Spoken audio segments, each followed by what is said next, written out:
a Yulisa Mantilla. Ella es abogada y profesora de la Facultad de Derecho y del Diplomado de Género de la Pontificia Universidad Católica del Perú. En la actualidad se desempeña como especialista en temas de justicia de género del programa Mujeres, Paz y Seguridad de UNIFEM en Colombia. Previamente fue la encargada de la línea de género de la Comisión de la Verdad y Reconciliación del Perú. Obtuvo su maestría en London School of Economic and Political Science, Londres. Recibió una beca del Banco Mundial y de la LSE a fin de realizar sus estudios de posgrado. Sus principales intereses se concentran en los derechos humanos, las cuestiones de género, los derechos humanos de la mujer y el estudio comparativo de casos de violencia sexual contra las mujeres, especialmente durante los conflictos armados. Recibamos con un fuerte aplauso a Yulisa.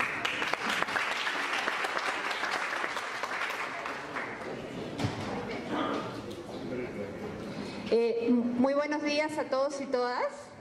Buenos días. El año pasado, cuando vine a la primera edición del curso, era en Cartagena y no era tan lindo como Medellín, obviamente, pero había mucho menos gente, con lo cual yo caminaba hasta aquí y ya los tenía todos y todas interesados, interesadas. Entonces vamos a tener que poner unas reglitas de juego que yo les voy a solicitar me colaboren. Primero, que yo entiendo que estamos en lo mejor del curso más interesante del mundo mundial y me suena el celular y yo tengo que contestar, porque tengo que contestar. Entonces yo ahí, si alguien tiene que hablar por celular, le pediría, pues sale y regresa. Yo con eso no me hago problemas, o como decimos los peruanos, no me hago paltas, ¿de acuerdo? Pero lo que sí, si se quedan acá hablando, no puedo hablar porque estoy en clase, ni hablan ni me dejan hablar a mí, entonces ese es número uno, ¿vale?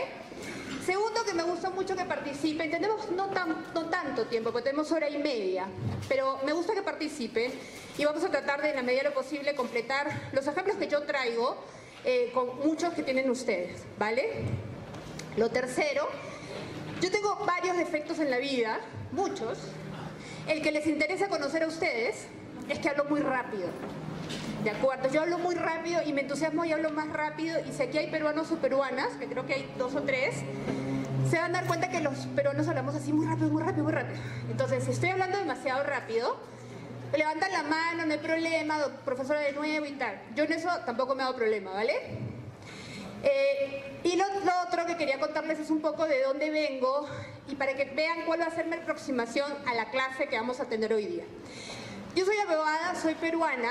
En Perú trabajé en la investigación en la Defensoría del Pueblo sobre los casos de esterilizaciones forzadas contra las mujeres durante el gobierno de Alberto Fujimori, lo cual implicó investigar cómo una política de salud desde el Estado está para control de la población, supuestamente para la salud sexual y reproductiva, pero fue para el control de la población y el control de la pobreza mediante las ligaduras de trompas obligadas a las mujeres. Entonces esa fue como, digamos, la aproximación de primera, muy de cerca, a lo que fue una violación masiva de derechos humanos, que empezó en la década de los 90 y estamos en el 2014 y ese juicio sigue archivándose y desarchivándose según lo que la Fiscalía se le ocurre. Y luego trabajé en la Comisión de la Verdad y Reconciliación del Perú, que analizó la situación luego del conflicto armado en Perú e investigamos todos los casos de violencia sexual. Yo creo que acá la mayoría son colombianos y colombianas, me parece, ¿cierto? Y creo que el proceso de paz, el tema de la Comisión de la Verdad, va a ser muy importante para el rol que ustedes van a poder ejercer. Y también viene gente de otros países que han tenido comisiones de la verdad. Entonces, digamos que esas son las otras experiencias. Y se las cuento, ¿por qué? Porque en muchos casos, sobre todo cuando tengo solo 1 hora y media, que para quien está aburrido es un montón, pero quien quiere dar la clase es poquito, a veces no alcanzamos a tocar todos los temas. Pero entonces yo trato de plantear esto para que luego vean que los ejemplos vienen de ahí, y si luego no nos alcanza el tiempo y luego podemos conversar, con el mayor gusto, ¿de acuerdo? Y luego de eso vine a Colombia a hacer una consultoría en el año 2008, que era por 4 meses. Y ustedes ya sé que han visto ese comercial de Avianca: Colombia, el único riesgo que te quieras quedar. Es cierto, porque yo vine por 4 meses y me quedé 5 años. Y cuando yo trabajaba con ONU Mujeres, algunas personas las conozco también de ahí, Yo decía, bueno, se acabó, ya me vuelvo a Perú, muchas gracias. No, despedida, despedida. A la tercera despedida, dijo, no más.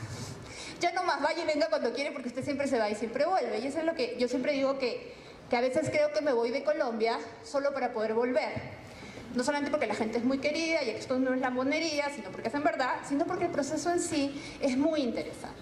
Entonces, desde esas tres perspectivas y también otras experiencias, porque estuve ahora en Guatemala viendo el caso del Sepur Zarco, de violación sexual masiva, que espero poder contárselo, desde el tema de Argentina, de lo que han sido los juicios de las posdictaduras, un poco desde ahí viene la experiencia y se las quiero contar para que ustedes sepan qué sé, qué pueden esperar y qué cosas no pregunten porque no sé, ¿de acuerdo? Y lo otro que quería ahora preguntarles a ustedes, vamos con la primera, Daniel. ¿Daniel? La primera, eso, Daniel. Lo que quiero... Uy, no van a alcanzar a ver qué pecado. Bueno, pues, ahí tienen, listo. Lo primero es que me dijeron que a diferencia de otros años, o del año pasado, había un grupo de abogados. ¿Dónde están los abogados y abogadas? A ver. Colegas. Tranquilo, porque esos chistes de abogados, apenas uno dice que es abogado, ya, listo. Pero también me dijeron que había mucha gente de organizaciones y quisiera saber quiénes son las personas de organizaciones, muy bien, perfecto, y gente que estaba estudiando y aprendiendo Derecho, ¿no? O sea que este curso es súper diverso. Y líderes comunitarias, pero por favor, claro que sí, claro que sí. ¿Por qué hago esta pregunta? Porque entonces mi curso, mi clase de hoy, no va a ser esencialmente y exclusivamente jurídica, lo cual quiero dejar en claro que no significa que le voy a bajar el nivel, porque no se lo voy a bajar. Lo que voy a hacer es presentar el derecho desde una versión más amplia y también voy a pedirles, sobre todo a quienes no son abogados y abogadas, que estén atentos y atentas y que participen.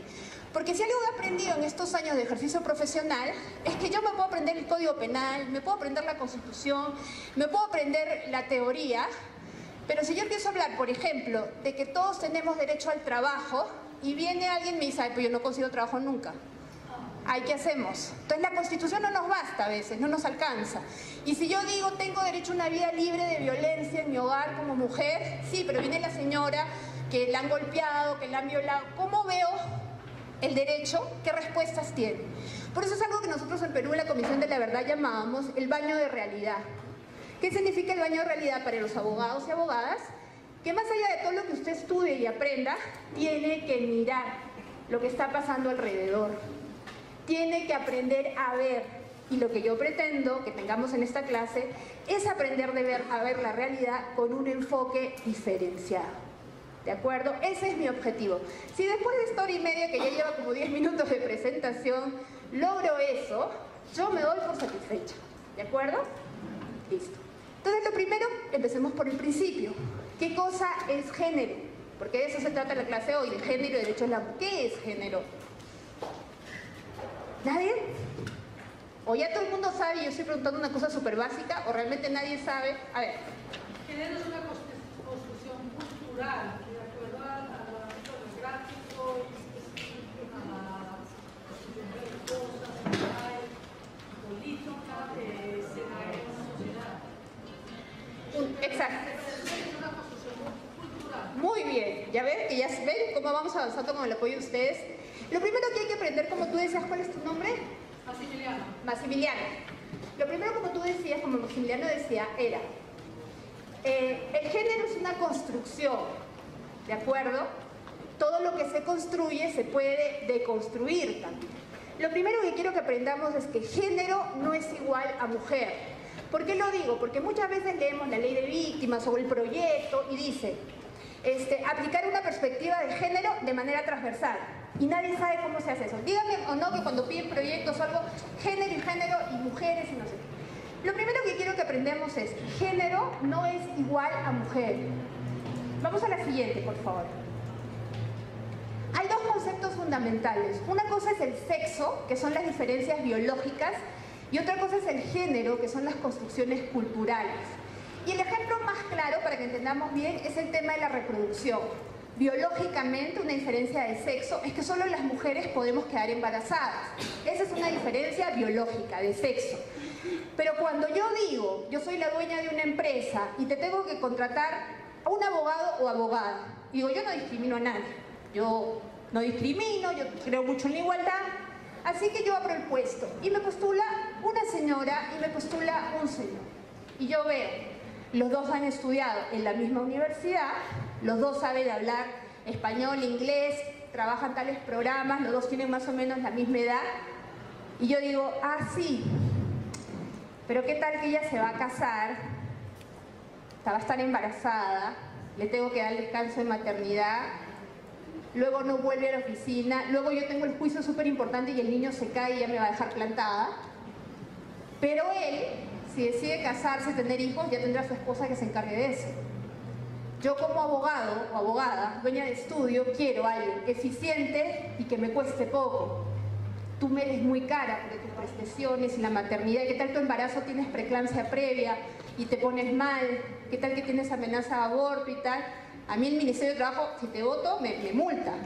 Si tu esposa tiene preeclampsia previa, qué pena, no me cuentes porque no me interesa. No me va a costar a mí, le costará al jefe de tu esposa. Entonces yo decido contratarlo a él. Un hecho biológico como la reproducción genera diferencias de género. ¿De acuerdo? Eso es el género. Y yo quiero que tengan esas diferencias claras. Porque el género se va formando. Por eso decía Maximiliano aquí muy bien que era una construcción, ¿no? Se va construyendo. Entonces la señora está embarazada. Vamos a pensar que alguien de aquí, embarazada, y nos invita a todos y todas al baby shower. Y nos dice, llévenme regalitos, tal, voy a tener un niño. ¿De qué color le llevamos los regalos? ¿Azul o amarillo? Amarillo porque es más progre, pues no azul. Y si es niña, ¿qué color le vamos a llevar? ¿Por qué, ah? Porque esa es la construcción. Pero ¿por qué rosado? Al día le pongo 20. Le iba a decir, yo le pongo 20, pero yo no califico. Imagina que califico, le pongo 20, así le digo a mis estudiantes, le pongo 20 en el examen a que me explique la razón lógica del rosado y del azul como color de niña y de niño. Es una, como tú dices, es una costumbre. Entonces, ¿el rosado qué significa? Femenino, dulzura, ¿no? El mundo rosa, la Barbie, delicadeza, y el celeste o el azul, fuerza, firmeza, que en realidad no significa nada, ¿no? Porque finalmente, estoy viendo cuántos tienen camisa rosada. Por ahí hay uno de rojito. Por ahí hay otro también. Entonces, esto es una primera señal. Otra señal, pero ¿qué nos está dando esa primera señal de colores? Nos está ayudando a diferenciar. Las niñas por acá, los niños por acá. Lo femenino por acá, lo masculino por acá. El niño, vamos a pensar que el niñito nació, la niñita nació, es chiquitita, no tiene pelo, va por la calle y le dicen, ay, qué lindo tu niño. ¿Qué hace la mamá desesperada? Lazo y aretes. O sea, los pobres bebés no tienen ni un pelo, que tiene una vincha, así una balaca, como dicen acá, enorme, con una rosa. No, la función de la vincha, la balaca, lo que es sostenerte el cabello, ¿cierto? No tiene ni un pelo la nena. ¿Por qué le ponen esto con un rozón ahí? Para que sepan que es niña. Y le hacen aretes a la pobre chiquitita para que sepan que es niña. Yo lo que quiero es diferenciar. Ese es el primer elemento que quiero que tengan. Y segundo, el niño y la niña van creciendo, la niña llega, se cae y hace, ¡ay! ¡Ay! ¿Qué hace el papá y la mamá? ¡Ay, no llores, no, mi vida! El niñito viene, se cae, se ensangra las rodillas. ¿Qué le dicen? ¡Párese! ¡No sea marica! O peor, ¿ah?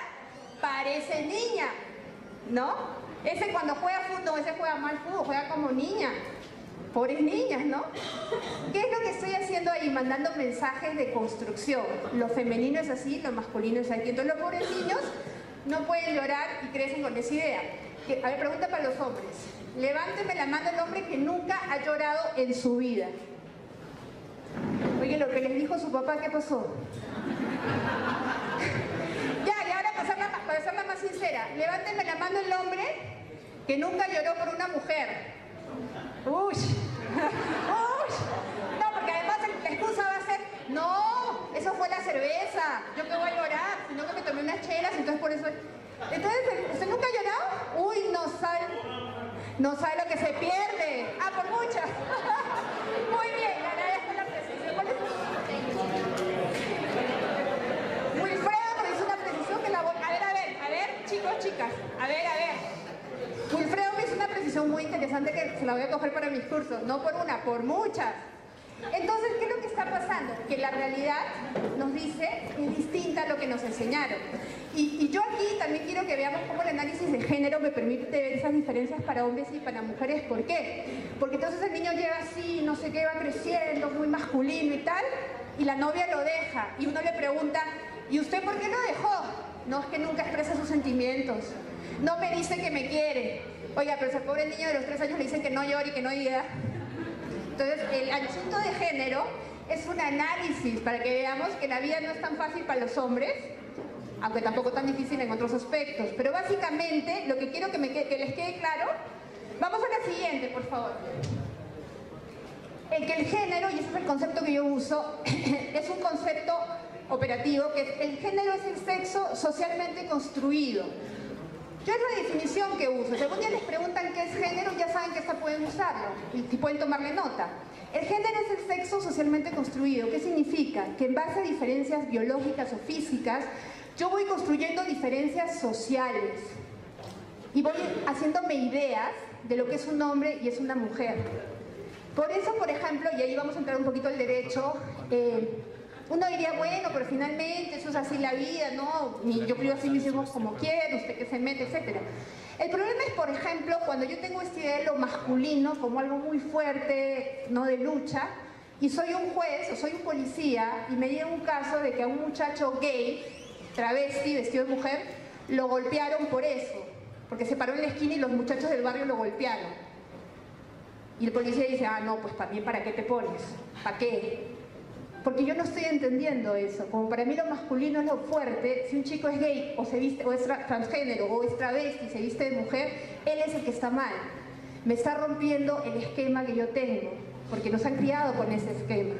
Y entonces aparecen los llamados crímenes de odio, muchachos a los cuales los matan por ser gays, o mujeres lesbianas que en la cárcel, como pasa en la India y pasa en otras partes, las violan como forma de castigo. Ella es lesbiana, no sabe, pues está mal, vamos a violarla para que le gusten los hombres. Y es una violación tras otra violación y tras otra violación. Entonces la otra idea que quiero que les quede clara es que esto de género no es un tema de mujeres, es un tema de análisis. Y lo que quisiera que empecemos a aprender, porque no todos son abogados, no todos tienen por qué serlo, la verdad, hay muchos ya, es que el enfoque de género es útil cuando estoy estudiando derecho y, por ejemplo, veo que quiero un estudio de abogados y tengo más dificultades como mujer. O quiero presentar un proyecto y no encuentro cómo definir qué cosa es enfoque diferencial. O quiero participar en política, en Colombia, en Perú, en donde sea, y realmente tengo costos muy grandes cuando quiero hacerlo. O, por ejemplo, soy mujer y no quiero ser mamá. Yo quiero ser una mujer y no quiero ser mamá. Y la sociedad me condena y me dice, no, pero es que está loca. Yo me acuerdo mucho en IDL, en Perú, unas entrevistas para jueces y jueces. Y era bien interesante el análisis diferenciado, porque el género básicamente es preguntarnos qué le pasa a los hombres, qué le pasa a las mujeres, qué le pasa a las identidades distintas, ¿no? Entonces la pregunta era, le preguntaban al hombre, ¿y usted por qué quiere ser juez? Yo quiero hacer esto, yo soy de esta maestría, ¿qué edad tiene? 40, yo tengo esto, tal. Y le preguntaban a las mujeres, y hubo casos de mujeres que contaban, bueno, doctora, estoy viendo que usted tiene 40 años, ¿no? Sí. ¿Y nunca se ha casado, no? No. ¿Y por qué, ¿Usted no tiene hijos? ¿Por qué? Ah, no, muy rara. ¿Esta que va a ser jueza de familia? No. Algo malo tiene esta señora, pero 45 años sin hijos, no. Y además, ¿no se ha casado nunca? No. Algo raro hay. Lo que hace el análisis de género, señores, señoras, es analizar y cuestionar. Por eso es tan difícil trabajar con género. Porque cuando yo empiezo a aprender de género, empiezo a cuestionar y por eso les doy las caritas a todos y todas de, uy, esto a mí me lo dijo mi mamá todo el día. Uy, pero yo tomé esta decisión así. El género cuestiona y empieza a decirnos que lo femenino y lo masculino se va construyendo. Y un elemento importante es el tema del acoso callejero, del llamado piropo. No vamos a tener tiempo de trabajarlo ahora, pero se los quiero mencionar. Ya en Bélgica hay leyes que restringen el acoso callejero. Y en Perú hay una iniciativa que recomiendo mucho, la página está en Facebook, es en internet, que se llama Paremos el acoso callejero. Es decir, aquellas mujeres que sienten que al caminar le lanzan los llamados piropos, en esta página web empiezan a tomar fotos al acosador y a ponerlas en internet. Y es bien interesante porque entonces dice, ay, yo esta discusión, yo fui parte de la Comisión de Política Criminal de Colombia. Estuve con todos los penalistas del mundo mundial. Y tuve esta conversación, no voy a decir nombres para qué, pero pueden buscar en Google. Y tuve esta conversación y me decían, ay, pero un piropo, pero porque estás muy linda, pero no sé, pero qué exagerada, que no sé qué. Entonces uno empieza a deconstruir eso, de cómo nos crían, ¿no? Y cómo esa idea de lo masculino pasa por un tema de derecho. Entonces yo recién conozco una persona y me dice, hola, ¿cómo estás? Ay, siéntate por acá para verte la belleza. Y yo digo, pero ¿usted de dónde cree que yo quiero que usted me diga eso? ¿Por qué usted asume que yo estoy aquí? Ay, gracias. Porque usted asume que yo estoy aquí lista y dispuesta a que usted me piropee. Porque usted no puede pensar que a lo mejor a mí me molesta eso. Porque usted no puede pensar que a lo mejor a mí me lastima eso. Eso tiene que ver con el acoso callejero que hay que trabajar. Yo tenía unos estudiantes, bueno, dicto en Washington una vez al año. Y la gran mayoría de estudiantes son colombianos y colombianas, hay muchas becas, mucha gente de calle. Y un día hice el ejercicio y le empecé a preguntar a los hombres el tema del piropo. Y empezaron, no, que mire, que mamita, que no sé qué. Y una de las chicas dice y le dice a todos, ¿ustedes no se han puesto a pensar lo que nosotros sentimos? Lo que significa para una mujer, porque no es que te piropeen una vez al mes. Si fuera una vez al mes, mire, yo me lo pido. Listo, firmo acá, una vez al mes solamente tengo mi cupón de piropo, nunca más me molesta, listo. Pero es una vez y otra vez y otra vez. Y eso tiene un impacto en los derechos humanos y quiero que lo entendamos. Y le voy a hacer esta pregunta a las mujeres. Cuando uno está caminando y vamos a ver que tiene una bodeguita, una tiendita de barrio, ¿no? Y ve 5 muchachos afuera con unas cervezas, ¿qué hacemos las mujeres? ¿Qué? Pasamos por el otro lado. Es así. ¿Ah? Cambiamos de camino. ¿Qué significa eso? A ver, ustedes que ya... A ver. Ahorita te doy la palabra, qué pena. ¿Qué significa eso? Ustedes que ya no están estudiando Derecho. Que el derecho a la libertad de tránsito, al derecho a transitar, se ve limitado por una acción que a lo mejor si se ve individualmente se ve como un piropo y una galantería, pero si se ve masivamente es una violación a los derechos. Y quiero darles otro ejemplo que me lo dieron acá de Colombia, de una chica que era Derecho Penal e iba mucho acá para lo que llamaban en Bogotá la fiscalía, ¿no? Y me decía que iba a la fiscalía y tal, y un día bajó como a las 10, 11 de la noche, terminaba una audiencia, y en la escalera no había nadie, imagínense esa hora, ya son las audiencias finales, se encuentra con un fiscal, bastante mayor que ella, una chica muy joven, y la cierra en la escalera, y le dice, uy, mamita, que no sé, y no hay nadie. Y ella se queda paralizada, y dice, no, mamita, que tan linda, si así son las litigantes, yo voy a venir todos los días, y el tipo se va. Y yo le pregunté, ¿qué hiciste? ¿Denunciaste? Porque eso es para denunciar, les cuento. ¿Denunciaste? ¿Dijiste algo? No sé qué. No. Y digo, ¿por qué? Porque nadie me iba a creer. ¿Y cómo lo iba a probar? Entonces, lo del acoso callejero, ahora le doy la palabra, lo del acoso callejero es una iniciativa recién que se está tratando de deconstruir esta imagen que uno tiene. Esta imagen que uno tiene, porque además yo hablo con muchos hombres sobre esto y no es que ellos van con la intención de hacer daño, pero hay que pensar cuál es el impacto. ¿Usted quería decir algo? No, sino que realmente pues no veo que eso sea una causa pues para demandar. Una frase a ver,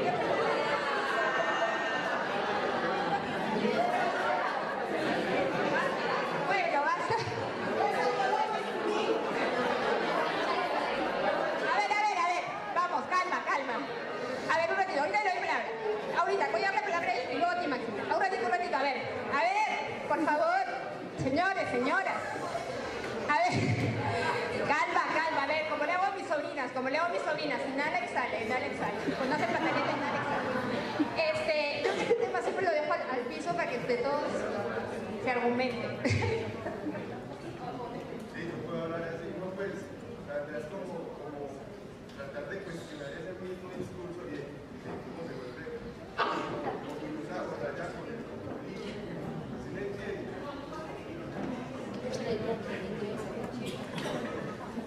Pues lo que yo me cuestiono es que como el discurso discurso, por ejemplo, de género, raya hay veces con el populismo. Entonces, utilizan el discurso para utilizar el derecho y creo que no es una forma clave de construir lo que vos estás queriendo proponer. No necesariamente el derecho tiene que entrar ahí. Además, porque entraría a violar otros derechos humanos. Por ejemplo, acá en Colombia, un señor fue más allá y le tocó la nalga a una señora y lo metieron a la cárcel. Creo que no es proporcional eso. Sí sé de este caso, pero yo haría la pregunta si el problema es que la pena no fue proporcional o que el señor tenía derecho a tocarla. Ese es el punto. Pero la pena no fue... Pero, bueno... A ver, vamos a escuchar a Larry. A ver, por favor. A ver. A ver, vamos a escuchar. No, es que si no escuchamos no podemos avanzar. Pues, ¿piensan que son temas polémicos? Permiso, las preguntas para después del papel. Ese tema está muy interesante. A ver, voy a comentarle solamente a Larry, seguimos avanzando, ¿vale? Avance. Larry, mira, una cosa es el derecho y otra cosa que es un área, es el derecho penal. El derecho penal no está definido para todas las conductas, en eso estoy totalmente de acuerdo contigo. Y estoy de acuerdo con el término populismo punitivo, que es que a todo le pones pena y a todo le pones cárcel. Pero en lo que discrepo contigo, y espero demostrarlo al final de la clase, es que el derecho no debería ver con eso. Y eso lo vamos a ver ahora. Maximiliano, y con eso terminamos.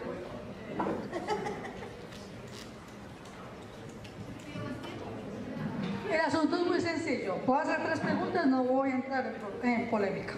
La primera, le pregunto a nuestro compañero que me cae muy bien, ¿qué sentiría él si un homosexual le tirara un piropo?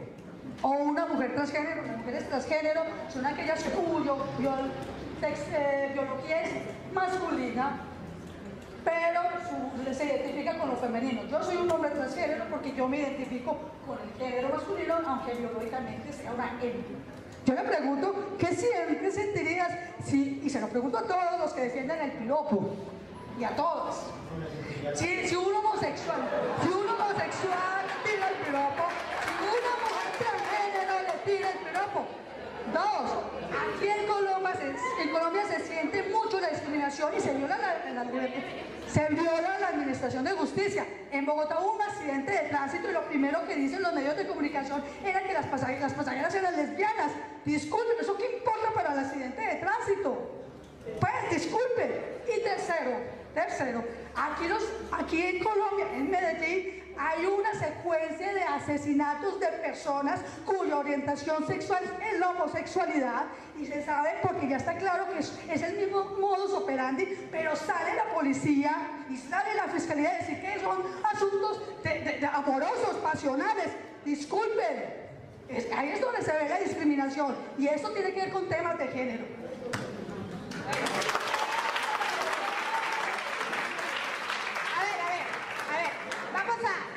Lo que sí, cuando me evalúen, por favor, cuando evalúen el curso, aquí nadie va a decir que se aburrió. No sé si saldrán convencidos o convencidas, pero nadie va a decir que se durmió en mi clase. Eso sí, y eso ya es un avance. Bueno, yo entiendo la indignación de Maximiliano, no nos da el tiempo. Yo quizás el próximo año habría que poner un curso más amplio para trabajar el tema de orientación e identidad, que no todo el mundo lo conoce, Maximiliano, ¿no? Y eso es importante.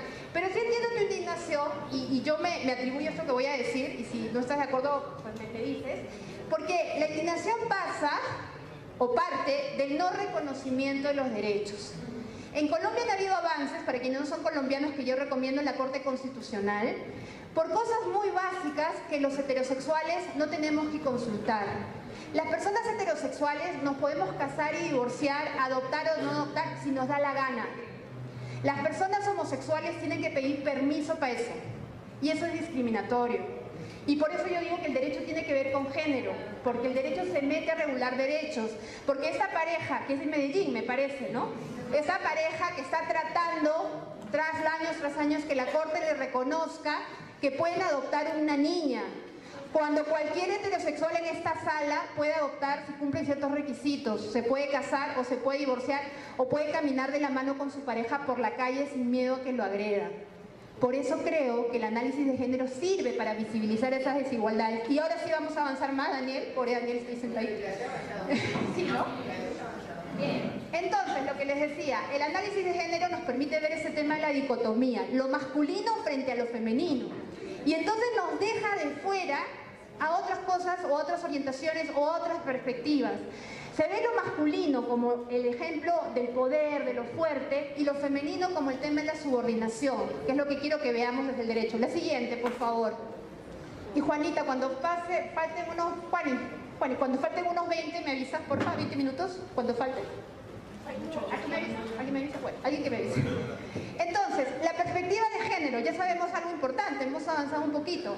Género no es mujer, género es una herramienta de análisis. Es una herramienta metodológica que me sirve para analizar roles, leyes, políticas públicas, nuestra propia vida. Me permite identificar la discriminación. Fíjense que les cuento un caso del ejercicio del derecho, porque más allá del tratado, yo quiero que veamos el ejercicio del acceso a la justicia. Entonces yo me acuerdo que estaba en Bogotá hace tiempo, cuando recién vine, en un taller con fiscales de justicia y paz. Y estábamos hablando de este tema, recién era la ley 975, para quienes no saben, es una ley que plantea el tema de la desmovilización, y había unas especies, las versiones libres, que no son audiencias públicas, sino versiones en las cuales el versionado, el postulado, tenía que contar ciertos hechos, y si decía la verdad y cumplía otros requisitos, como entregar a los niños, entregar las propiedades y tal, recibía una pena menor. Bueno, yo estaba trabajando con estos fiscales, hablando de todo este tema, sí, que no sé qué, que género y tal, y un fiscal levanta la mano, y porque estamos ya en discusión, y le hace una pregunta a los demás. Dice, oigan, ya que estamos hablando de género, ¿ustedes qué hacen cuando llega una señora con sus hijitos? Porque en la fiscalía está prohibido que entren niños.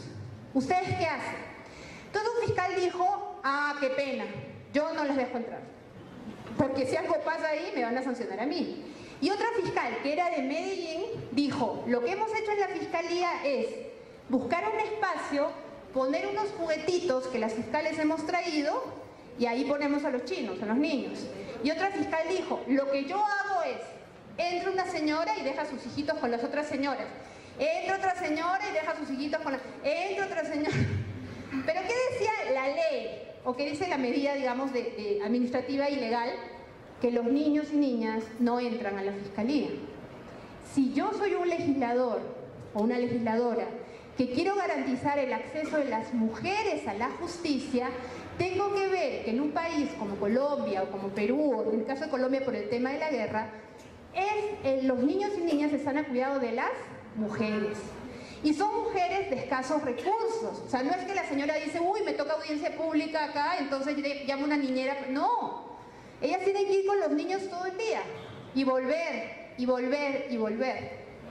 Si yo quiero hacer una ley con perspectiva de género, porque ¿qué pasa? Y el legislador no dijo, yo odio a esas mujeres y a los niños y les prohíbo entrar. No. El legislador de una ley que considera neutral, para proteger a niños y niñas que no entren. Cuando el legislador quiere dar el paso de análisis de género y dice, si yo mantengo esta norma, las mujeres no se van a acercar a la fiscalía. En un país como Colombia, con la cantidad enorme de hombres desaparecidos y muertos por la guerra, ¿quiénes están buscando el tema de la restitución, por ejemplo? Las mujeres. Las mujeres que están a cargo de los niños y niñas. Una ley con perspectiva de género es una ley que diferencia. Por eso es que la 1448, que es la ley de víctimas y restitución de tierras, ha establecido ya prioridad de las mujeres y espacios donde pueden dejar a los niños y niñas. Y eso pasó en el 2008. Y el año pasado estaba en un taller con jueces de restitución de tierras, que es otro tema. Y les hice el mismo ejercicio, pero ahora yo les pregunté, ¿ustedes cómo resuelvan? Y hubo unos señores que dijeron, no, qué pena, aquí es una cuestión de justicia, yo me la juego, yo dispongo que entren las niñas y los niños y no sé qué, está todo bien. Pero hubo otro juez que dijo, o sea, un juez de aquí dijo eso, y un juez de allá dijo, qué pena, aquí no entran, porque si a mí me cae una investigación de la autoridad judicial, a mí me van a sancionar. Lo que les quiero decir es que el ejercicio de los derechos de las personas no puede depender de si te toca un juez buena gente o un juez mala gente, o un juez más legalista o un juez menos legalista. O un juez que no quiera a las mujeres. También. Bueno, Bueno, entonces ese es el siguiente punto que quería plantearles, cómo esto de género va accediendo con el tema del acceso a la justicia. Y les hago otro ejemplo más, porque más allá de todo, yo les puedo dejar la presentación y les mando todos los tratados, se los mando para que los lean. Porque yo espero que salgan de acá tan motivados que se pongan a leer todos sus tratados. Otro ejemplo que me parece importante, porque yo creo que los ejemplos visibilizan lo que estamos hablando. En un país como Colombia, con un conflicto tan largo, tan diverso, tan complicado, uno de los factores más importantes tiene que ver con la propiedad de la tierra. Ahí se inicia la guerra, ahí se reproduce la guerra. Por las tierras se ha matado, por la tierra se ha hecho de todo, se ha generado desplazamiento. Entonces, y por eso Colombia es un buen ejemplo para eso que les quiero decir. Vamos a pensar, han muerto los hombres, se inicia el proceso de restitución que ya se está dando con la unidad de restitución y los jueces, y viene la señora con sus hijos a reclamar la tierra y se enfrenta con la autoridad, masculina o femenina, se enfrenta con la autoridad y la autoridad le dice, listo señora, tráigame el título de propiedad de su tierra. Uy no, pues que eso estaba a nombre de mi esposo. Bueno, tráigame por favor, cuénteme si esa tierra estuvo hipotecada. ¿Cuántos gravámenes tiene? ¿Fue usted la propietaria original? ¿Cuál ha sido la historia del predio? ¿No? La historia registral. Tráigame la ficha registral. Y la señora apunta, toma nota, no sabe qué hacer, con 3 hijos. Sale y se le acerca un señor y le dice, señora, ¿usted fue a restituir su tierra? Sí. ¿Y qué le pidieron? Esto es, y tiene esos papeles que yo no sé, yo qué voy a ir a la registraduría, yo cómo. Mire señora, fírmeme este papelito, que es un contrato de compraventa. Su tierra valdrá pues 50 millones. Yo le doy 5 millones así. Fírmeme este papelito, yo me encargo ese trámite y usted lleva su platica. La señora dice, listo. Firma una compraventa por un precio ínfimo, se va a su casa a seguir su vida y este señor le hace lo mismo allá, acá y acá y es un traficante de tierras, se vuelve a acumular la tierra y firman el proceso de paz mañana, pero en 10 años vuelve a haber el conflicto. Y les cuento este ejemplo para que por favor entendamos que el tema que las mujeres no sepan leer y escribir no es un problema solo en las mujeres, que afecta solo a las mujeres. Afecta un proceso de restitución de tierra, le afecta al país. La próxima vez que yo diga, escuche, y hay muy buenas iniciativas importantes, que las mujeres tienen que aprender a estudiar, que tienen que ir al colegio, es cierto. Pero además de ellas como derecho, hay que ver lo que yo les invito a hacer como análisis, que es algo en lo que yo trabajo del derecho. El análisis de contexto. Que ella no sepa leer y escribir no es un problema solo de ella. Puede ser un problema de esta zona donde vives tú también y tú también y tú también. Porque si ella, porque no sabe leer y escribir, tiene que otorgar la tierra, cuando vengan los paramilitares, la guerrilla, el ejército o quien sea que venga, nos van a matar a ti, a ti, a ti y a mí. Entonces dejemos de ver este tema de la discriminación contra las mujeres y las desigualdades como un problema solo de mujeres. Es un tema que afecta a todo un país. Yo estoy hablando de Colombia porque es el caso que más conozco, en el que más estoy trabajando. Pero en otros países, y vamos a entrar a ver si nos alcanza el tiempo a Perú, les cuento más casos. Sigamos, por favor. Y el otro tema que me parece importante aprender, la interseccionalidad de la discriminación. ¿Qué es esto de la interseccionalidad? Que no son hombres y mujeres, que no es lo mismo una mujer indígena o una mujer afro o un hombre indígena o un hombre afro o como nos contaba Maximiliano, un hombre transgénero o una mujer transgénero, que no es lo mismo que un transexual, que no es lo mismo necesariamente que un homosexual. Entonces hay un cruce de discriminaciones, porque a una mujer o a un hombre le cuesta más, le pasan mayores costos en el ejercicio de los derechos. Un hombre indígena, por lo general, va a tener menos derechos que una mujer blanca, urbana, que vive en el estrato 20, ¿no es cierto? Entonces ya no es una cosa solo de sexo o de género, hay un cruce de discriminaciones. Por eso no hay que hablar de todos los hombres o todas las mujeres, hay un cruce que hay que mirar. Y esto es un costo muy grande para todo el mundo. Es un costo para nosotros para empezar a mirar diferente, es un costo para el legislador, es un costo para el Estado, pero es un costo que hay que asumir. Vamos a la siguiente. Y luego viene el otro concepto. Miren que hemos aprendido varios conceptos, ¿ah? Género no es mujer, género es herramienta de análisis, interseccionalidad de la discriminación. y los estereotipos de género, que son estas atribuciones de roles y características. Yo pienso que todos los hombres son así, yo pienso que todas las mujeres son así. Ayer yo estaba en Bogotá en un congreso de justicia, en el congreso, mejor, en el Foro de Justicia, y claro, pues no importa quién dijo, pero lo importante es que dijo, estaban hablando del tema, sí, de la discriminación y la violencia contra las mujeres, y varias representantes, con la mejor intención, con todo respeto, con todo cariño, como dicen acá en Colombia, con mucha pena, empiezan a decir, sí, hay que proteger a las mujeres, porque las mujeres damos vida, las mujeres somos madres, las mujeres todos hemos nacido de una mujer, todo bien. Se para una abogada del público y le dice, mire, es que yo soy soltera, soy lesbiana y no voy a tener hijos nunca, entonces ¿dónde entro ahí? ¿Se dan cuenta, no? Hay que empezar a ver las diferencias. Vamos a la siguiente. ¿Cómo se construyen los estereotipos? Daniel, quiero que me digas por favor cuánto tiempo me queda para ver si corremos. Yo no quiero correr, pero... ¿Media hora? ¡Ah! Bueno, pero es que esto es básico, ya. ¿Cómo se construyen los estereotipos? Que hasta ahora no hemos hecho nada jurídico, y para eso me trajeron. Bueno, ¿cómo se construyen los estereotipos? Avanzamos. Uy. No, pues súper Daniel. Canciones y cuentos infantiles. Vamos a avanzar una. El arroz con leche. ¿Quién no cantó eso? Arroz con leche, me quiero casar con una señorita de San Nicolás. Esa versión cambia, es una versión de Portugal también. Eso puede cambiar. Que sepa tejer, que sepa bordar, que sepa abrir la puerta para ir a jugar. Con esta sí, con esta no, con esta señorita me caso yo. O sea, de chiquita tienes que ser señorita y tienes que saber tejer, bordar. Entonces, ¿qué hace? Lo que uno va repitiendo. Va repitiendo y esa es la idea de mujer. Avanzamos, avanzamos. Las princesas tradicionales de los cuentos. Todas súper flacas, regias. Todas así, pobrecitas.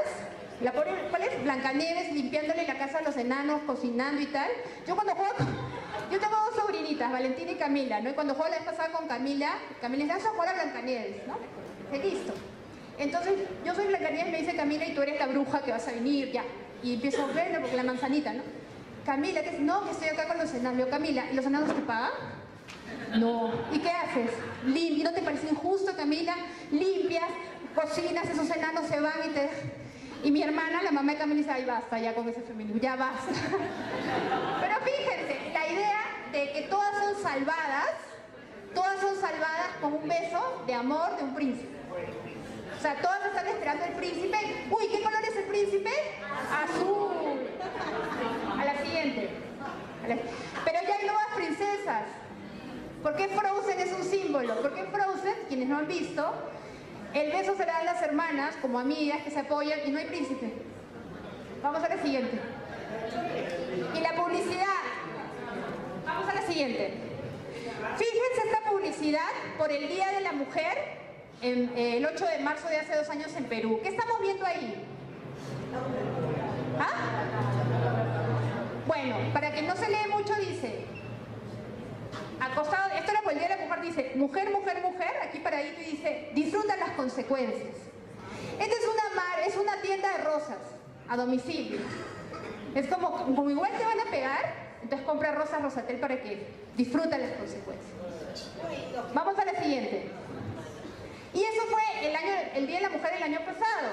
Solo por el Día de la Mujer, Librerías Crisol aprovecha nuestra promoción de hoy. 20% en novela romántica en descuento y 20% de descuento en libros de autoayuda.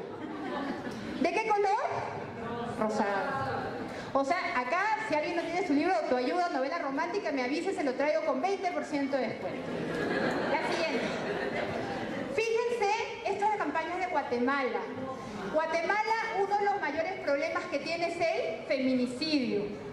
Feminicidio es la muerte con crueldad de las mujeres por el hecho de ser mujeres. En Guatemala, que es una sociedad, fíjense que los mismos hechos, patrones de violencia de la guerra se repiten en la post-conflicto porque aparecen los cuerpos de las mujeres de una manera desgarradora, terrible. Igual aparecían en la guerra, muertas, degolladas, horribles en las calles. Aparecen también así en Guatemala ahora. Es un país con feminicidio, una gran cantidad de mujeres muertas. ¿No se le ocurrió mejor idea a la zapatería MD? La nueva colección está de muerte. ¿Qué es eso? Es una morgue. Ese es un cadáver de una mujer, estará muerta, pero con lindos zapatos. Entonces, esto, si yo lo veo, lo paso, pero si yo empiezo a analizar, me están formando ideas de cómo se ve el tema de hombres y mujeres. Aquí vamos a correr un poquito porque no tenemos tiempo. ¿Y cómo hablan los líderes políticos? La siguiente. Rafael Correa, presidente de Ecuador.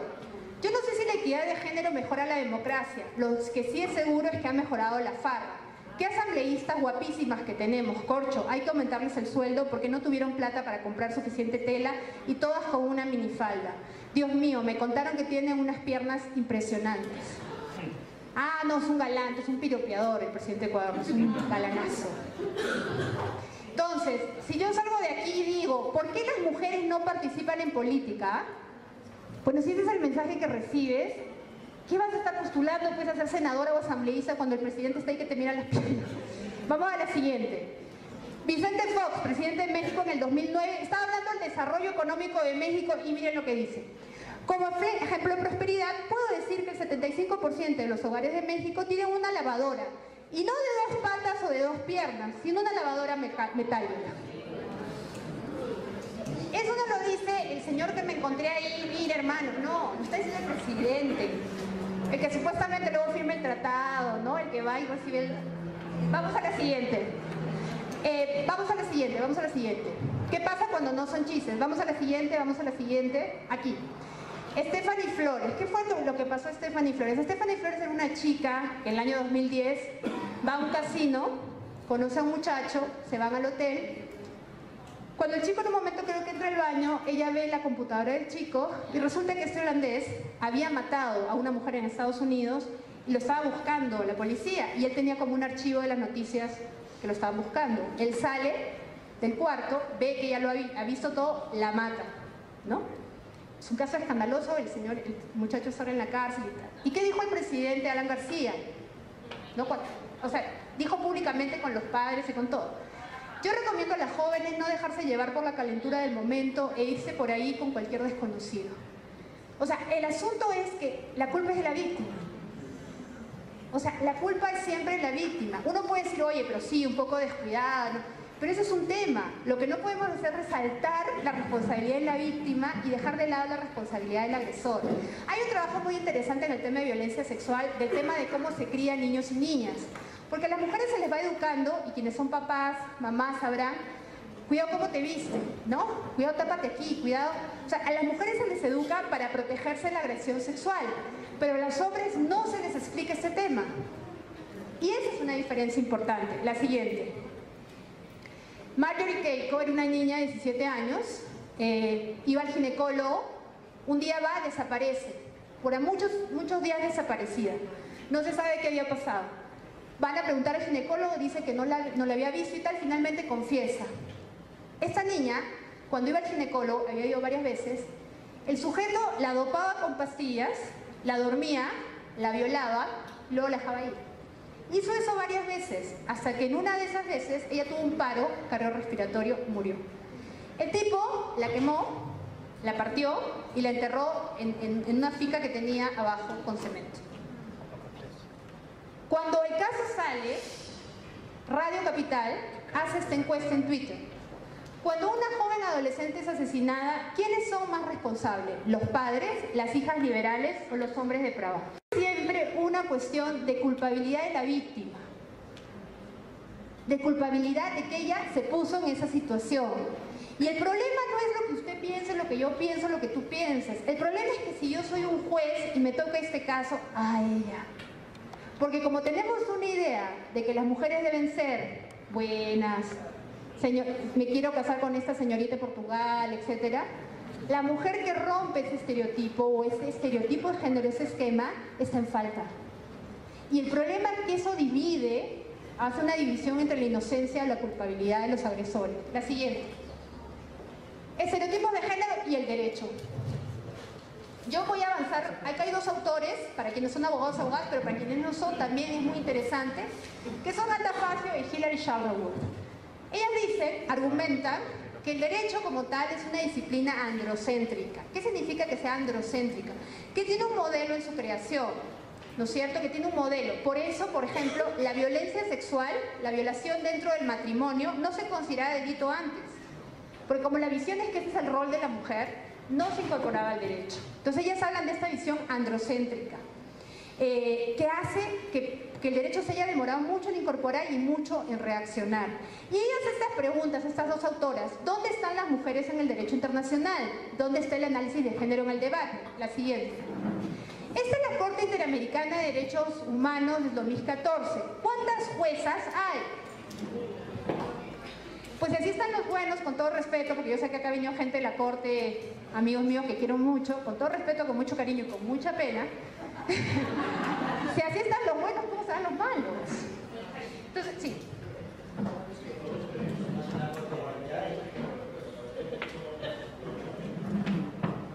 Y si tienen inclinaciones totalmente diferentes, ¿sí?, en el género, es decir, son homosexuales, ¿qué me dirías ahí? Yo te diría que la orientación sexual de una persona no puede ser utilizada para excluirla, ¿no es cierto? O sea, yo no me ocuparía ahorita del tema de la orientación sexual porque es una cuestión de su vida privada. Lo que sí te diría es que no hay una participación de mujeres. Y si estamos hablando del derecho como tal, te voy a dar un ejemplo. Vamos a hacer un ejemplo, necesito voluntarios. Ustedes dos, ¿cuáles son sus nombres? Susana y Dayana. Y ustedes son mis compatriotas, ¿no? Ya. ¿Y tú eres? Ricardo. Susana y Dayana, a ver, escuchemos. Vamos a estar en el estado X, como siempre ponen los ejemplos, estado X. Susana y Dayana son partes activas de una ONG que se llama Mujeres y Justicia. Ricardo, que yo sé que no es así, que yo sé que no es machista ni mucho menos, es un funcionario del Estado peruano, ¿no? Y vamos a llegar con un caso de discriminación, porque Susana y Dayana dicen, nos parece terrible que en nuestro Estado no haya juezas en la Corte. Nos parece discriminatorio, nos parece que las mujeres estudian Derecho y no llegan a ser juezas. Y Ricardo dice, no, el Estado no discrimina y vamos ante la Corte Interamericana. La comisión y luego llegan a la Corte. Susana y Dayana exponen muy coherentemente sus argumentos diciendo, nos parece muy mal que no haya mujeres en la Corte, y Ricardo, que va a ser un abogado muy bueno, dice, con todo respeto, nosotros seguimos el ejemplo de la Corte Interamericana. Si ellos no necesitan hombres ejerciendo la justicia para fallar en equidad, porque el Estado sí. ¿De acuerdo? Fíjense entonces que no es un tema de poner mujeres por ponerlas, es un tema de participación. Ayer escuchaba las cifras que dio Isabel Cristina Jaramillo, que es una abogada de la Universidad de los Andes, muy buena, que les recomiendo mucho, y daba las cifras, por ejemplo, de los censos y también del tema del acceso al derecho. Hay muchísimas mujeres que estudian derecho, que van a ser abogadas, pero son muy pocas las que llegan a la Corte. El magistrado Néstor Correa habla de la pirámide de la discriminación. Hay una pirámide por la cual las mujeres en tribunales bajos sí llegan, pero a tribunales altos no. ¿Cuántas mujeres hay en la Corte Constitucional de Colombia? 2. Entonces, fíjense cómo el tema del derecho se va creando también en la jurisprudencia. La siguiente. Equipo del gobierno colombiano que negocia la paz. Ese es el equipo original por parte del gobierno de septiembre del 2012. ¿Cuántas mujeres? Ninguna.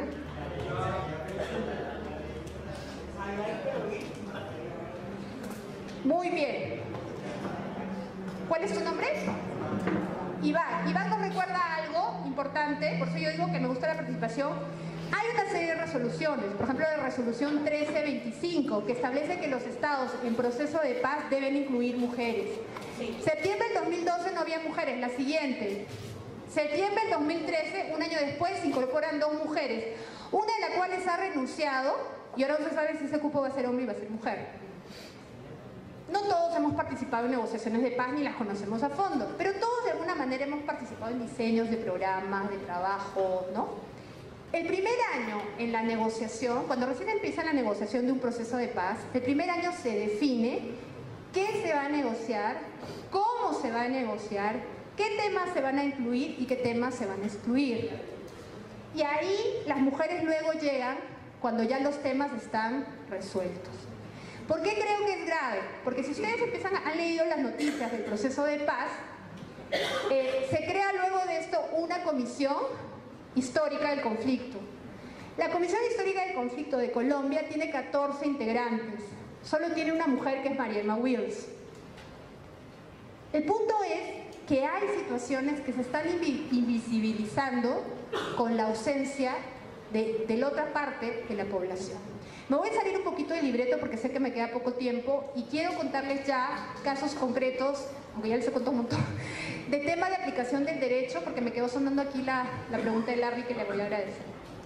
Yo les quiero contar de la Comisión de la Verdad del Perú, que fue creada en el año 2001 para investigar todos los hechos de violaciones de derechos humanos en el conflicto peruano, entre el año 80 y el año 2000. Fíjense que es distinto, es un conflicto más pequeño, un conflicto que había terminado, y una comisión de la verdad que iba a trabajar solamente un año y medio. Cuando la comisión se crea, el mandato no hablaba de género para nada, ni decía que iba a investigar violencia sexual. Yo tuve la fortuna y el honor de ser la encargada de género de la Comisión de la Verdad. Cuando llegué, gracias Daniel.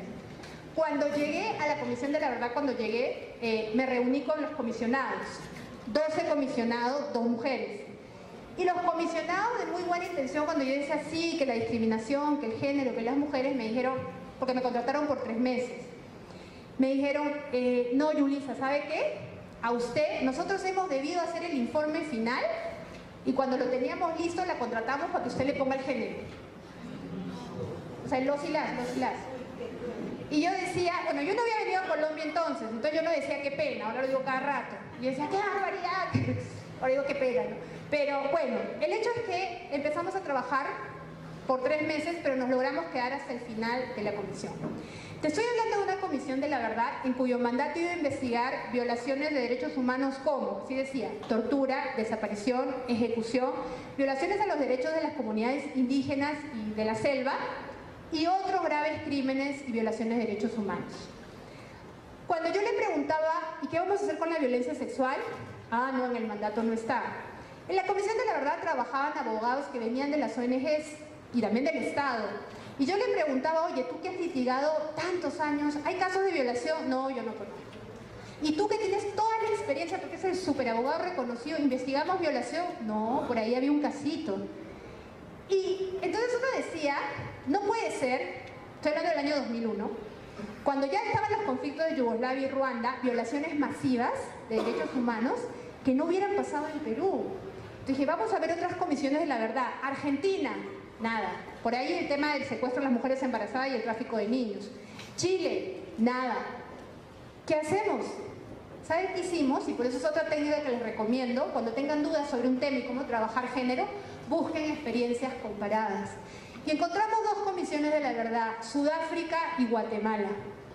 Les recomiendo los informes, están en español. En el caso de Sudáfrica, que es el régimen del apartheid, encontramos cómo a las mujeres activistas o luchadoras o guerrilleras, cuando las detenían, las separaban para la tortura. Y un método de tortura era ponerle las grabaciones del llanto de sus hijos. Si a un hombre, cualquiera de ustedes, le ponen una grabación del llanto de sus hijos, yo sé que se va a conmover, obvio que se van a conmover. Pero ¿por qué el torturador no lo hace? Porque además está segura que la mujer se va a conmover más y va a hablar más.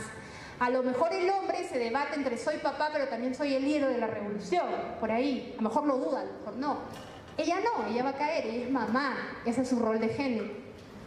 Encontramos eso y les voy a contar el ejemplo en paralelo para que se den cuenta que a todo el mundo le pareció increíble. Y yo lo que hice fue tomar nota de esto y empecé a tomar testimonios con esa idea como hipótesis. Y a lo poco tiempo me tocó un caso de una señora que me dijo que ella había estado casada o convivía con un MRTista, un movimiento subversivo que se llama el MRTA. Ella se separa, el tipo termina en prisión, ella tenía una hijita. Hubo una fuga en una cárcel, se escaparon varios del MRTA y este señor se escapa y va a buscarla a ella al norte. Ella no quiere recibir, ¿no? Pues dice, no, esto ya se acabó y usted se ha metido en eso, pero todo el mundo le dice, ¿cómo vas a quitarle el padre a la hija? ¿Qué clase de madre eres? Le estás negando. Y ella accede a que el señor visite a la niña. La visita una vez, la visita 2 veces. A la segunda visita cae la policía. A él lo detienen porque se había escapado de prisión y ella la detienen como cómplice. Cuando ella nos viene a contar el interrogatorio, nos dijo así, literal, que ella le dijeron, fíjate, si tú te autoinculpas, sales rápido, si no te quedas muchos años, ¿qué clase de madre eres? Tu hija cuando llegue a los 15 años, las fiestas de 15 años, ¿cómo lo va a pasar? ¿Qué tal que la violan y la embarazan porque tú no le estás cuidando? Mi compañero en ese momento, porque recién habían iniciado el trabajo de género, cometió un error que uno suele cometer cuando no ha trabajado con esto, que es decir, bueno, listo, señora, entonces detención arbitraria, ¿no? Y yo decía, no, aquí, si vamos a hablar de verdad, porque es un proceso transicional, tenemos que escuchar toda la verdad de ella. Si vamos a hablar de justicia, tenemos que ver cuál es su requerimiento. Y si vamos a hablar de reparación, no la podemos reparar solamente porque la detuvieron arbitrariamente, sino por la tortura psicológica. Mi compañero no entendía que eso era una tortura psicológica. Sudáfrica, Guatemala. Guatemala, que es un informe que también recomiendo, que cuando yo tenía mucha reticencia, que las mujeres, yo le decía, bueno hermano, no decía hermano, bueno, le decía, tenga esta fotocopia del capítulo de violencia sexual del informe de Guatemala y luego hablamos. ¿Por qué? Porque en el informe de Guatemala se habló de todos los temas de violaciones sexuales, que son terribles. Y el conflicto guatemalteco, como era población maya, era muy parecido al conflicto peruano. Y lo que hicimos fue utilizar las conclusiones de Guatemala como las hipótesis. Una conclusión de Guatemala es que las masacres habían sido diferenciadas. ¿Qué significa esto? Que entraba el ejército, separaba hombres de mujeres, mataba primero a los hombres y a las mujeres las violaba y luego las mataba. ¿Por qué los separaba? Para que los hombres no puedan defender a las mujeres.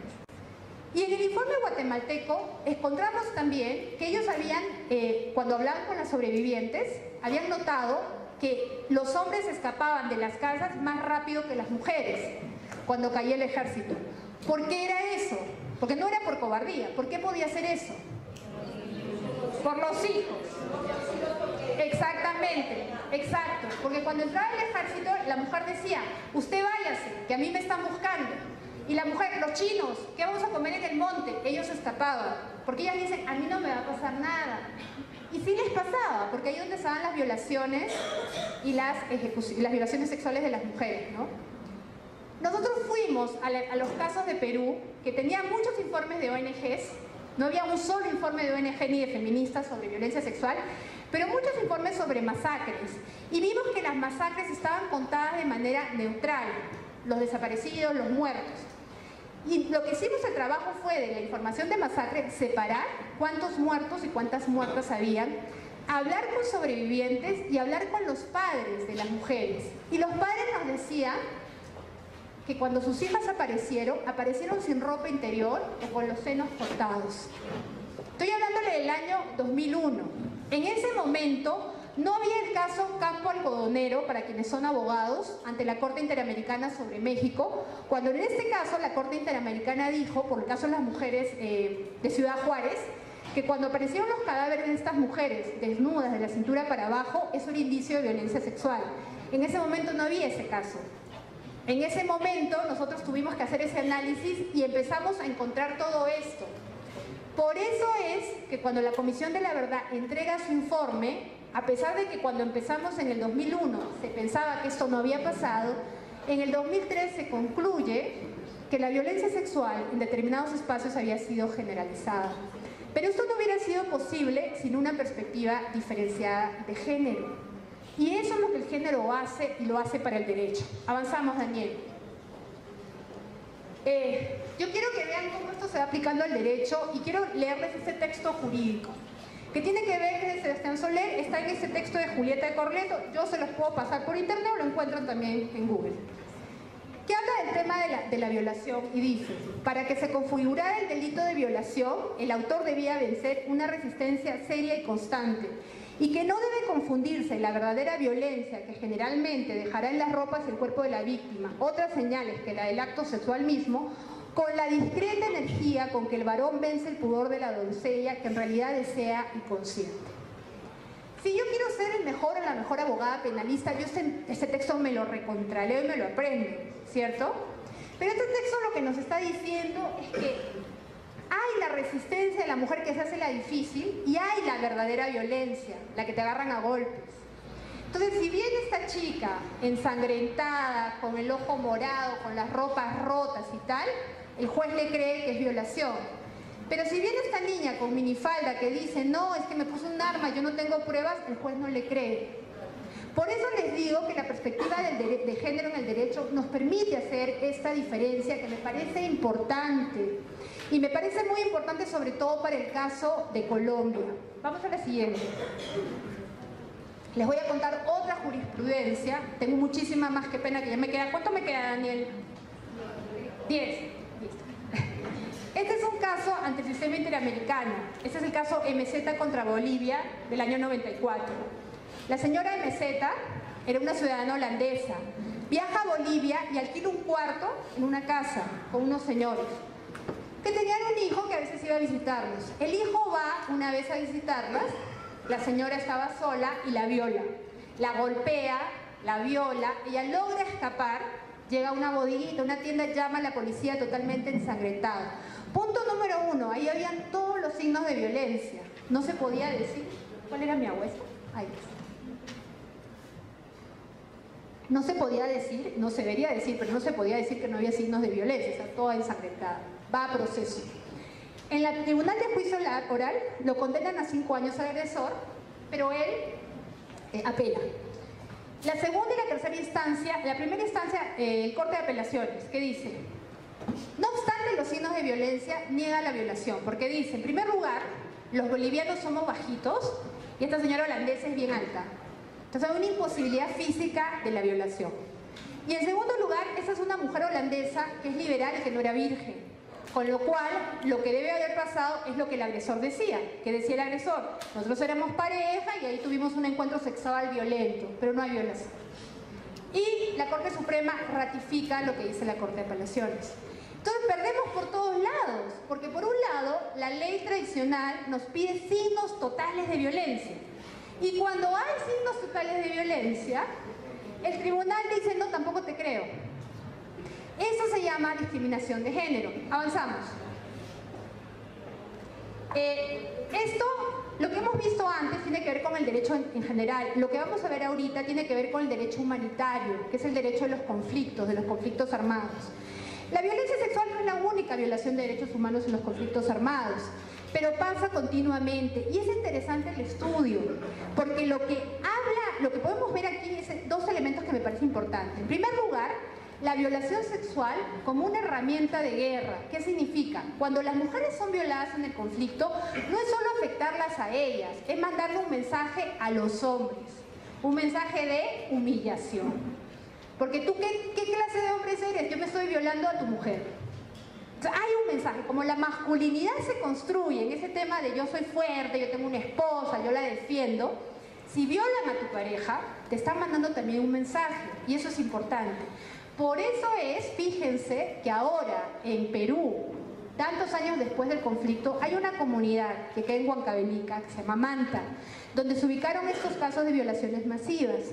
Cuando las mujeres han querido ir a denunciar a juicio, ¿quiénes creen que se están oponiendo? Los esposos. Porque los esposos dicen, ¿qué van a decir de mí? Esto es una humillación. ¿Cómo quedo yo? ¿Cómo quedo yo? Entonces, nuevamente, este tema de cómo lo criaron al chiquito cuando era chiquito y le dijeron que no llore y que así ser hombre, sí tiene un impacto en el derecho, sí tiene un impacto en el acceso a la justicia. Y el caso de Manta es bien sintomático, ¿por qué? Y se les voy a contar. Porque Manta y Vilca eran unas bases militares, como les decía yo, en Huancavelica, donde hubo unos pueblos, donde hubo una base militar por 20 años. Una base militar en la cual se ponía toque de queda a las 7 de la noche, salían los militares, entraban a las casas y se llevaban las mujeres a las fiestas. ¿De acuerdo? Si tú salías como papá, como hermano, te mataban porque había toque de queda. Y si tú reclamabas, no, que él salió, había toque de queda. Y las devolvían al día siguiente en la mañana, antes de que el toque de queda termine. Eso pasó por muchos años. Por eso en Manta hay una cantidad enorme de niños y niñas nacidos de los militares que no saben quiénes son los padres. Y en Colombia la situación no es que sea muy diferente. Me acuerdo hace tiempo cuando estuve en Barrancabermeja, en un taller con mujeres, yo me quedé impresionada de las historias que escuchaba, porque yo pensé, bueno, me lo están diciendo aquí en Barrancabermeja, seguro pasa solo aquí. Y años después las he escuchado en todos lados. Una mujer que es violada por un actor armado a los 15 años y queda embarazada. El tipo se va, no sabemos quién es. Esa niña crece y a los 16 años es violada por otro actor armado y el tipo se va. ¿Quiénes se quedan? La niña, la madre y la abuela. ¿Qué se constituye ahí para abogados y no abogados? Una familia. Pero el derecho civil nos dice que la familia se constituye a partir de la unión voluntaria de un hombre y una mujer para procrear, etcétera, etcétera. Eso es lo que nos dice el derecho civil. El derecho no civil no nos dice que dos hombres biológicamente pueden casarse dos mujeres, no. Y menos nos dice que hay familias, como decía ayer en el foro, decían el tema, como la guerra ha creado diversos tipos de familia, donde no se sabe quién es el padre, quién es el hijo, pero hay una ascendencia y una descendencia. Y eso genera otro problema, como el tema del Cauca de los paraquitos, comunidades afro violadas por grupos paramilitares que no son afro. Los niños nacen y son identificados inmediatamente por los rasgos físicos y le dicen los paraquitos. ¿Cómo se integra a una comunidad afro que tiene determinadas costumbres y determinadas tierras unos niños que biológicamente o físicamente que no son considerados parte de la comunidad? Ah, no, pero el derecho no me habla de eso. El derecho me dice, ese no es mi problema. Por eso siempre insisto que el análisis de género interseccional me permite ver eso. Porque por eso se dice que son como unos lentes. Las que usan gafas, si se sacan la gafa no ven tan bien, si se ponen ven mejor. Por eso dice que son lentes de género. Pero yo lo retomo para que miremos este tema de la guerra. Eran dos elementos en el tema de Manta, lo que les decía, como las mujeres, muchas campesinas, otro ejemplo interseccional. Una cosa es yo venir a hablar a juicio y hablar en español y contar esto que es difícil de la violación, y otra cosa es yo venir en quechua a hablarle a alguien con un intérprete. Y para que entiendan el caso del Perú, una cosa es el quechua de Ayacucho, de donde es mi familia, y otra cosa es el quechua de Huancavelica, y otra cosa es el quechua de Cusco. Contar eso y traducirlo. Bueno, entonces por eso en Manta es tan complicada esta situación, ese tema de la humillación. Vamos a la siguiente, Daniel. Fíjense cómo se reguló brevemente. El Convenio de Ginebra me habla de las mujeres serán protegidas contra todo atentado a su honor. Abajo me habla del pudor. Ojo, no me hablan de la integridad, ni de la indemnidad, ni de la libertad sexual. Por eso está tan ligado el tema del honor. Y nuevamente, ¿qué tiene que ver el derecho? Por eso antes, en los códigos penales antiguos, si un hombre violaba a una mujer y se casaba con ella, no se iba a la cárcel, porque la violación le quitaba el honor, el matrimonio se lo devolvía. Eso ha cambiado en la actualidad. Vamos a la siguiente, y ya con esto voy a terminar. Hemos visto derecho general, hemos visto ahora derecho penal internacional. En 1945, con el Tribunal de Nuremberg, crímenes contra la humanidad, el asesinato, el exterminio, la esclavitud. Les pido por favor que lo lean en voz bajita, para la deportación, otros actos inhumanos. Vayan leyéndolo por favor. Primera pregunta, ¿ahí se menciona expresamente la violación sexual? ¿Se dice ahí la palabra violación sexual? Bueno, muy bien. ¿Se podría haber interpretado para incluir? ¿Hay alguna parte donde podría haberse interpretado? Muy bien. Actos inhumanos, ¿no es cierto? ¿Por qué no se interpretó así?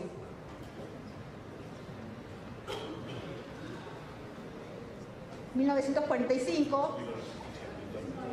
No había enfoque de género, no había nada. Esa es una razón que es cierta. Pero ¿saben cuál es la otra razón?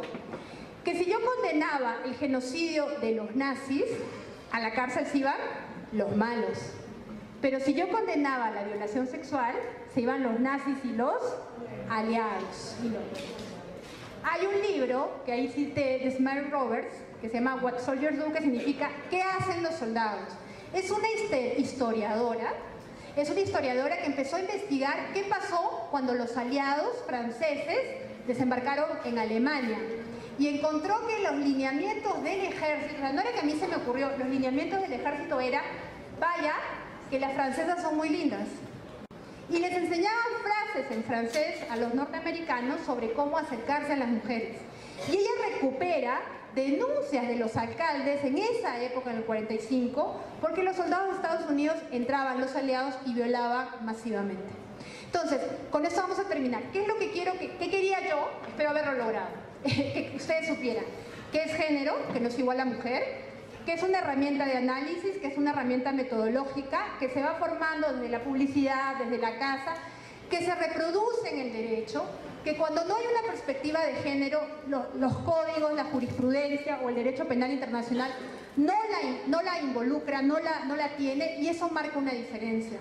Que el caso de la Comisión de la Verdad del Perú, a mi juicio, no sé, espero que estén de acuerdo, es un ejemplo de cómo, trabajando con una perspectiva de género, con experiencia interseccional y comparada, podemos aportar más a la justicia. Y les voy a terminar, sí, díganme. No sé si conoces un texto de una organización femenina, Ruta Pacífica. Sí, la verdad. Por primera vez, exacto, en boca de las mujeres, la historia de la universidad. Le agradezco muchísimo y quiero mencionar, muchas gracias. ¿Cuál es su nombre? Juan Darío, le agradezco mucho porque se me estaba pasando. En primer lugar, la Ruta Pacífica es una agrupación de organizaciones de mujeres, aquí una liga de mujeres. Es una liga de mujeres que ha hecho la Comisión de la Verdad de las Mujeres. Estas mujeres han tomado testimonios de mujeres colombianas, pero ojo, no es que yo vine, me contrataron a tomarte testimonio a ti y hacemos este trabajo. La gran mayoría, si no todas las mujeres de la ruta son víctimas que han hecho la Comisión de la Verdad de las Mujeres, que es algo que se va a presentar internacionalmente aquí. Y número 2, estamos en Medellín, yo sé que no todos son de Medellín. Se le dieron un premio. Se acaba de ganar el Premio Nacional de Paz la ruta. Acá hay una organización que se llama AMOR.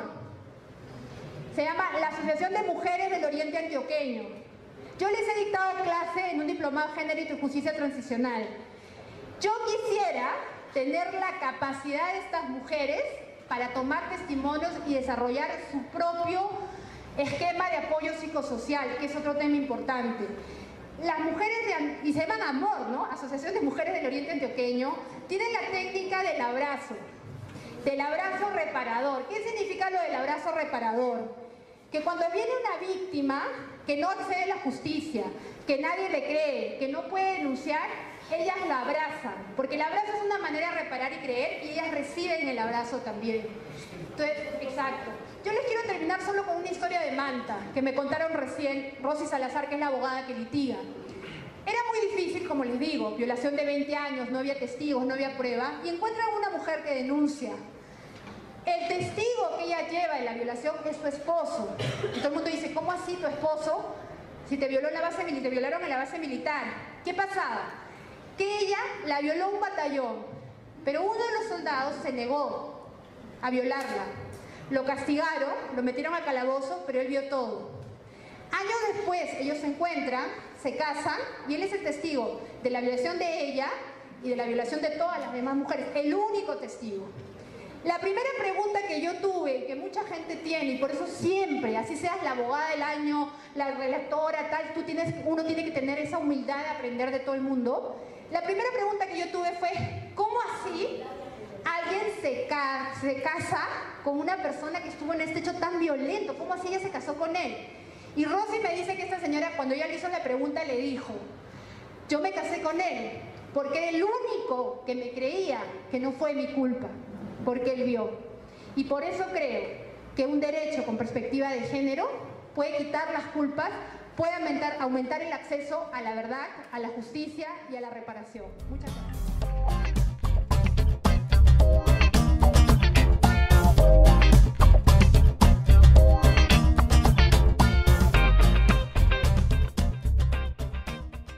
Medellín, todos por la vida.